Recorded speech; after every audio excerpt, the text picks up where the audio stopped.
Hello এবং এই সেশনে আপনাকে স্বাগত। এই সেশনে আমরা একটি এলসিডি বা এলইডি টিভিতে ট্রাবল শুটিংয়ের ত্রুটিগুলি পরীক্ষা করব। উপরন্তু আমরা আপনাকে সমস্যাগুলি চিহ্নিত এবং কার্যকরভাবে সমাধান করার উপায় বলে সাহায্য করব। আসুন একসাথে এই তথ্যপূর্ণ যাত্রা শুরু করি। বিষয়: এই সেশনের শেষে আমরা জানতে পারব এলসিডি বা এলইডি টিভিতে নো পাওয়ার ইস্যু চিহ্নিত করা, ফ্লো চার্ট মেথড ব্যবহার করে এলসিডি বা এলইডি টিভির ত্রুটি রেকটিফাই করা এবং ডিবাগিং করার পরে টিভি টেস্ট করা। আসুন প্রথমে এলসিডি বা এলইডি টিভিতে ট্রাবল শুটিং ত্রুটির জন্য প্রয়োজনীয় যন্ত্রপাতি এবং উপকরণগুলি দেখি। আমাদের নিম্নলিখিত যন্ত্রপাতি, সরঞ্জাম এবং যন্ত্রগুলির প্রয়োজন হবে, যেমন ট্রেনি টুল কিট একটি সেট, প্রোব সহ ডিজিটাল মাল্টিমিটার একটি, ম্যাগনিফায়ার লেন্স একটি, ক্যাপাসিটর ডিসচার্জার একটি, কালার প্যাটার্ন জেনারেটর একটি, ব্লোয়ার একটি, সোল্ডারিং আয়রন একটি, ডিসোল্ডারিং পাম্প একটি।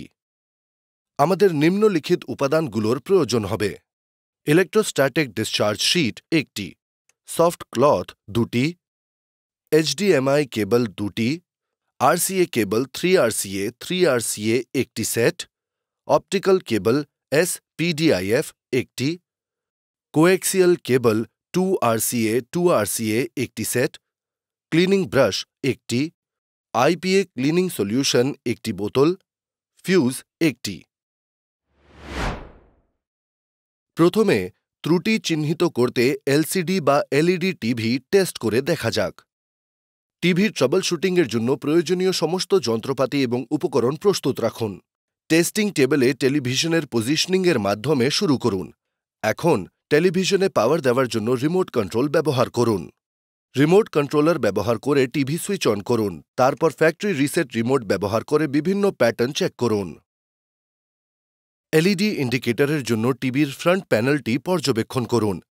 যদি এটি আলোকিত না হয় তবে এটি নির্দেশ করে যে টেলিভিশনটি পাওয়ার পাচ্ছে না।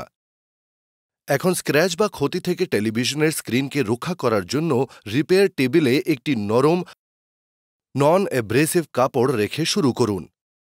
তারপরে ইন্টারনাল কম্পোনেন্টগুলো অ্যাক্সেস করার স্টেপগুলি নিয়ে এগিয়ে যান। প্রথমে নিশ্চিত করুন যে টিভিটি বন্ধ রয়েছে এবং সমস্ত পাওয়ার সোর্স থেকে ডিসকানেক্ট রয়েছে। সাবধানে সমস্ত কানেক্টেড কেবলগুলো সরান। এখন ব্যাক প্যানেল কভারে ফোকাস করুন।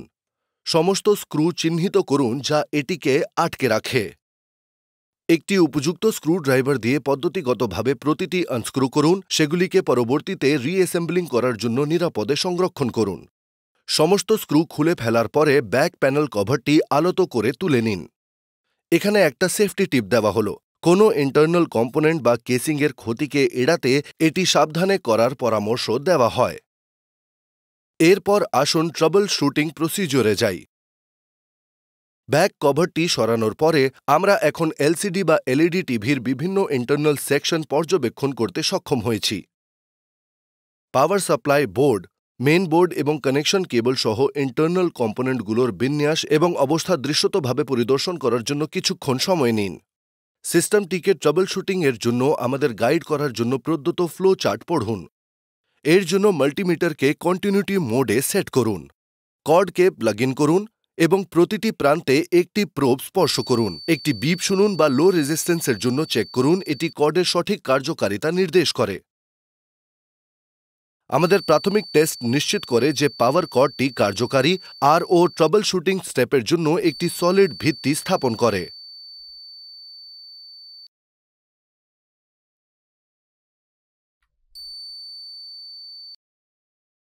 এখন আমরা পাওয়ার সাপ্লাই বোর্ড বিশ্লেষণ করব।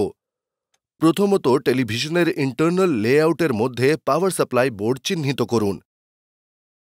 আপনি সাধারণত পাওয়ার ইনপুটের কাছাকাছি অবস্থিত ক্যাপাসিটর, ইন্ডাক্টর এবং কানেক্টর অ্যারে দ্বারা এটি চিনতে পারেন।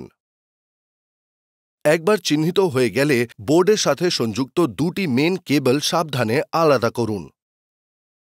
এগুলি সাধারণত চিহ্নিত করা যায় এবং এতে মেন পাওয়ার কেবল এবং মেন বোর্ডের সাথে সংযোগকারী কেবল অন্তর্ভুক্ত থাকতে পারে।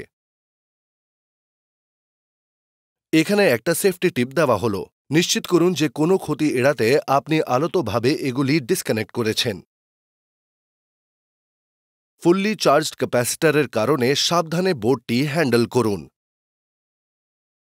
সাবধানে ডিসচার্জিং ল্যাম্প থেকে কেবলকে কানেক্ট করে ক্যাপাসিটরকে নিরাপদে ডিসচার্জ করতে একটি ডিসচার্জিং টুল ব্যবহার করুন। যেহেতু এই ক্ষেত্রে ফিউজ কাজ করছে, ক্যাপাসিটর চার্জ হবে না এবং ল্যাম্প অফ পজিশনে থাকবে। কিন্তু যদি ফিউজটি উড়ে না যায় তাহলে ক্যাপাসিটর চার্জ হবে এবং তারপর ক্যাপাসিটর ডিসচার্জ হওয়ার সাথে সাথে ল্যাম্প জ্বলে উঠবে। এরপর আমরা ফিউজ পরীক্ষা করব। পাওয়ার সাপ্লাই বোর্ডে ফিউজ চিহ্নিত করে শুরু করুন।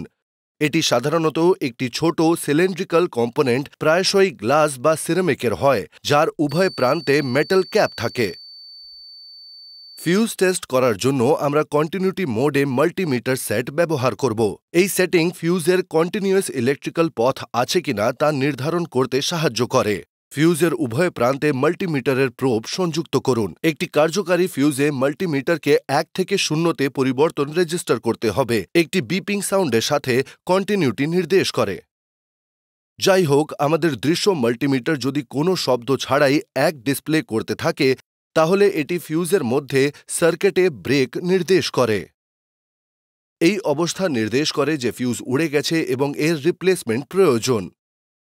ফিউজ রিপ্লেসমেন্ট শুরু করার জন্য প্রথমে আমাদের এটিকে বোর্ড থেকে সাবধানে অপসারণ করতে হবে। এতে ডিসোল্ডারিংয়ের একটি সূক্ষ্ম প্রক্রিয়া জড়িত।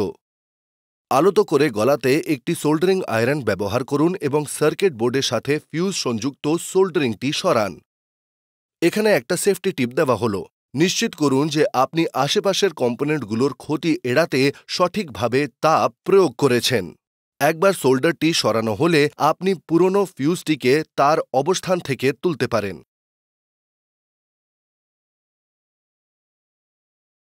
এখন ইনস্টলেশনের জন্য নতুন ফিউজ প্রস্তুত করুন। যাচাই করুন যে এটি সাইজ, টাইপ এবং কারেন্ট রেটিংয়ের ক্ষেত্রে পুরনো ফিউজের স্পেসিফিকেশনের সাথে মেলে।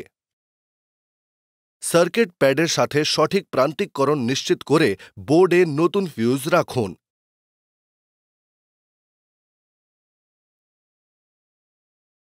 সোল্ডারিং আয়রনের সাহায্যে ফিউজের প্রতিটি প্রান্তে অল্প পরিমাণে সোল্ডার লাগান। এটিকে শক্তভাবে বোর্ডে লাগিয়ে দিন। ভালো ইলেকট্রিক্যাল কানেক্টিভিটি নিশ্চিত করতে এবং ভবিষ্যতে ব্যর্থতা প্রতিরোধ করতে একটি পরিষ্কার সোল্ডার জয়েন্ট তৈরি করতে ভুলবেন না।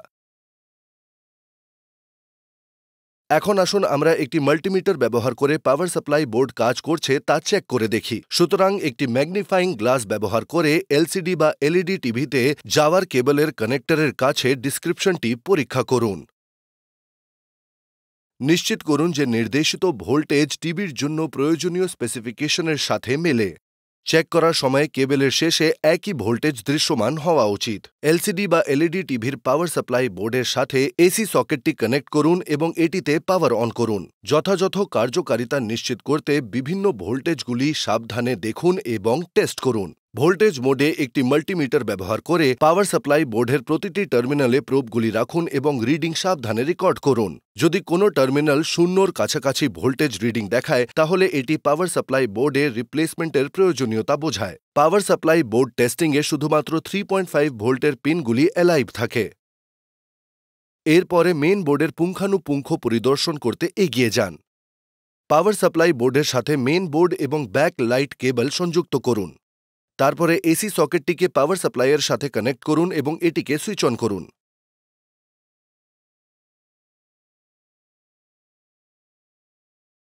এরপরে টেলিভিশনে পাওয়ার অন করতে একটি টিভি রিমোট কন্ট্রোলার ব্যবহার করে এলইডি আলো জ্বলে কিনা তা নিবিড়ভাবে পর্যবেক্ষণ করুন।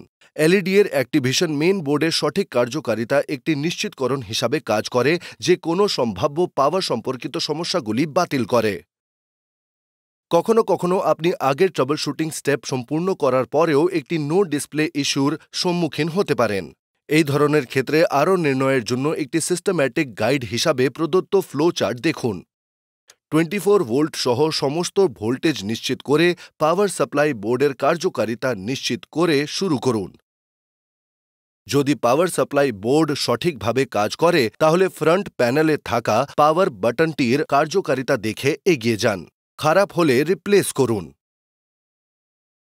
এরপরে আইআর রিসিভারের কর্মক্ষমতা মূল্যায়ন করুন। সিগন্যাল রিসেপশন পুনরুদ্ধার করতে প্রয়োজন হলে রিপ্লেস করুন।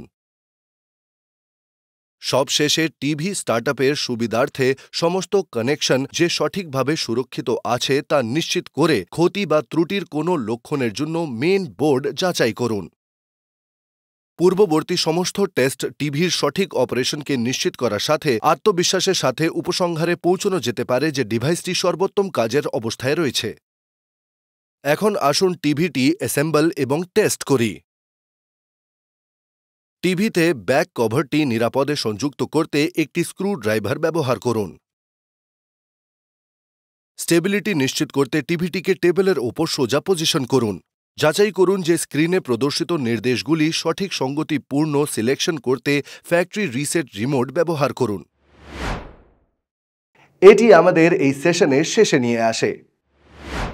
এই সেশনে আপনি শিখেছেন এলসিডি বা এলইডি টিভিতে নো পাওয়ার ইস্যু চিহ্নিত করা, ফ্লো চার্ট মেথড ব্যবহার করে এলসিডি বা এলইডি টিভির ত্রুটি রেকটিফাই করা এবং ডিবাগিং করার পরে টিভি টেস্ট করা। দেখার জন্য আপনাকে ধন্যবাদ এবং পরবর্তী সেশনে আপনার সাথে আমাদের আবার দেখা হবে।